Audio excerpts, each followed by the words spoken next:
Hi all, welcome to my YouTube channel. My name is Ben, aka Notions, and I just had an idea spring into my head about a video I could make, and I'll use some of my knowledge of computers, but more specifically CPUs, aka processors, which are a component within a computer, which basically is the brain of the computer. And I'll start with a brief history of modern day CPUs, modern day processors in desktop and tower computers. I'm not going to go into server CPUs such as quad-core hyper-threaded Xeons and things like that, but I'll start off with 286, and then there was a 386 and the 486. I'll start with more details about the 486.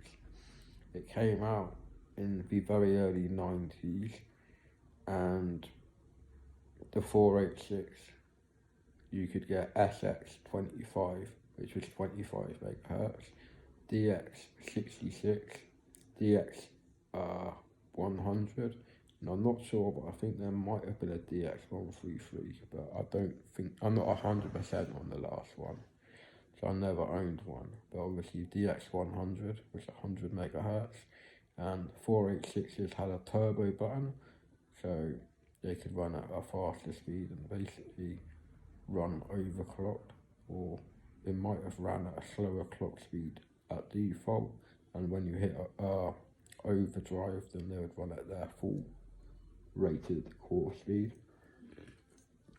Then after the 486 had been phased out by Intel, there was the original Pentium processor, which started as a 60 megahertz socket 7 CPU. Then there was a Pentium 90, I think, Pentium 60, Pentium 75, Pentium 90, Pentium 100, 133, 166, 166 MMX, Pentium 200, and a Pentium 233. All of the original Pentium processors were socket 7, and Pentium 2s, I think, started at, I'm not 100%, but I think they started at 300 megahertz, or maybe 233, and they were slot 1 processors.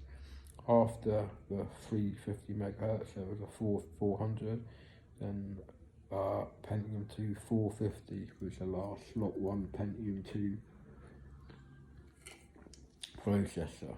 Then moving on to the Pentium 3, the original Pentium 3s started at 450 megahertz and were slot 1, and the Pentium 3 450 megahertz was a Cat Core based processor.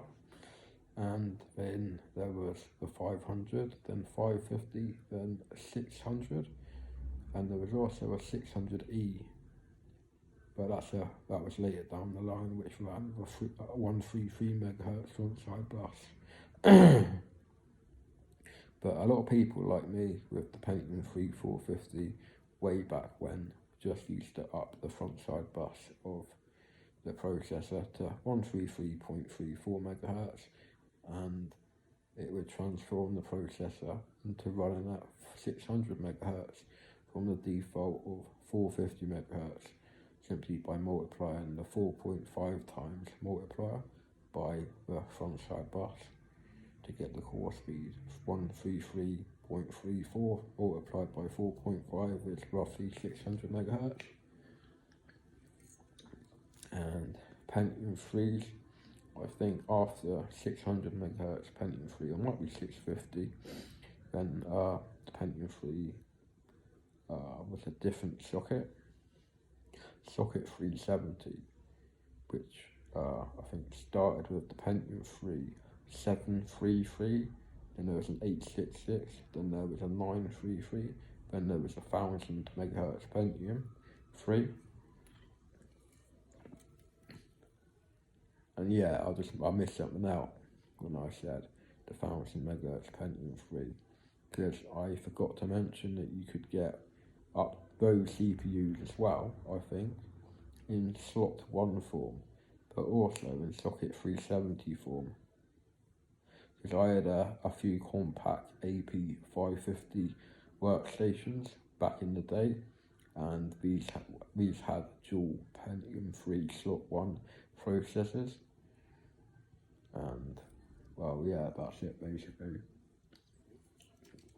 Then after the Pentium 3, there came the Pentium 4, which started as socket 478, I think, but there was another socket with an extra pin or one less pin.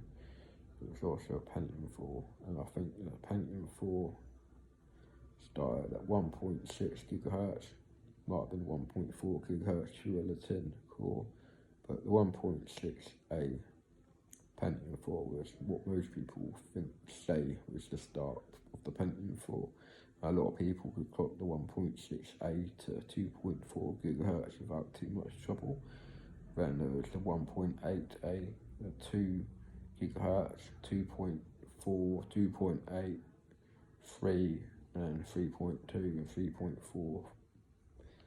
And I think that's when the Pentium 4 stopped, and I think socket LGA775 came out, and this also took the Pentium 4 at the beginning, and hyper-threaded was brought out in the late stages of the Pentium 4 478 pin processor, which meant there were two logical processors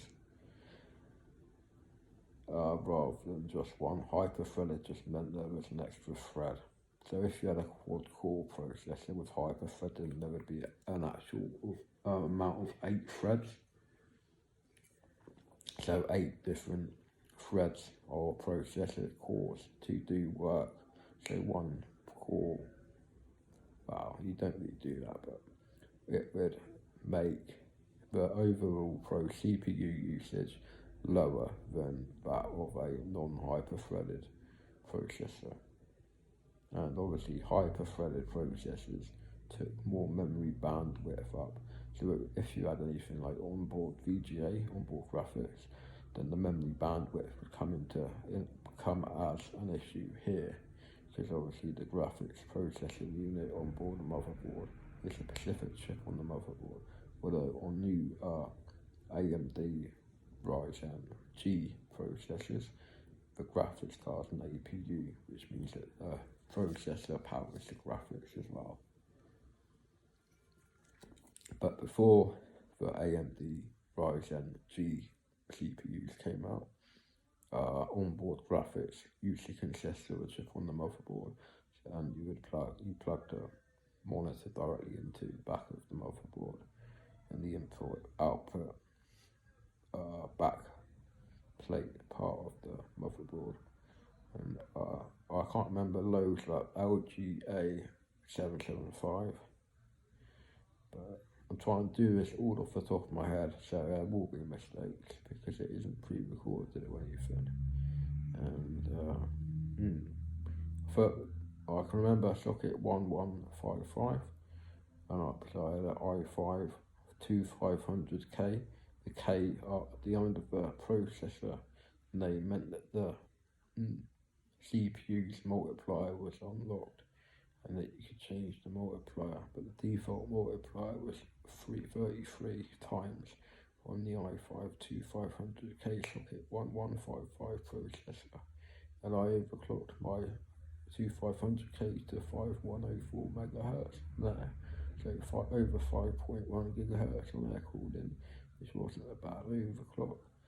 And yeah, I've also had a world record before, but this time with an AMD Athlon 64-3500 plus Venice processor, which default clock speed was 11 times 200, which was 2200 MHz, and I overclocked it to an unknown front-side bus, but you can work it out. This was using DDR1 184-pin memory I think I had Winborn BH5 chips on the memory modules, and I think it was Kingston memory, Kingston IPX or something like that. And Winborn BH5 was famous for doing really tight timings at 280 megahertz or 290 megahertz, or if you put 3.6 volts, I think, through it, which is it would sound like a very high voltage for DDR1, and it was, but it needed cooling all on its own. Like I had two 120mm fans over my memory in my old benchmarking computer, and also I had, like I said, my AMD 64. I got that from 2.2 gigahertz to 3.280 gigahertz, so 3280. And I had the system post, which means power on self test, at 3280 megahertz from the default core speed. The processor ran at 200 megahertz.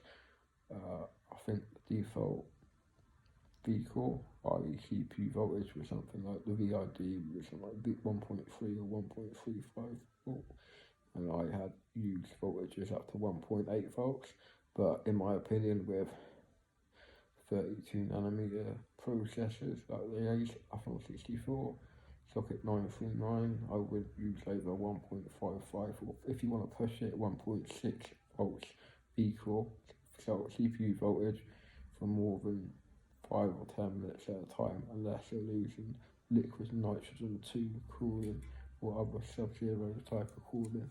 And yeah, I do know quite a bit about Athlon XP CPUs as well. I had Athlon XP, AMD Athlon Duron 1600 megahertz Apple Bread processor, which obviously had 64 kilobyte of level 2 cache, and I modded it to have 256 kilobyte of level 2 cache, the same as the Athlon XP socket.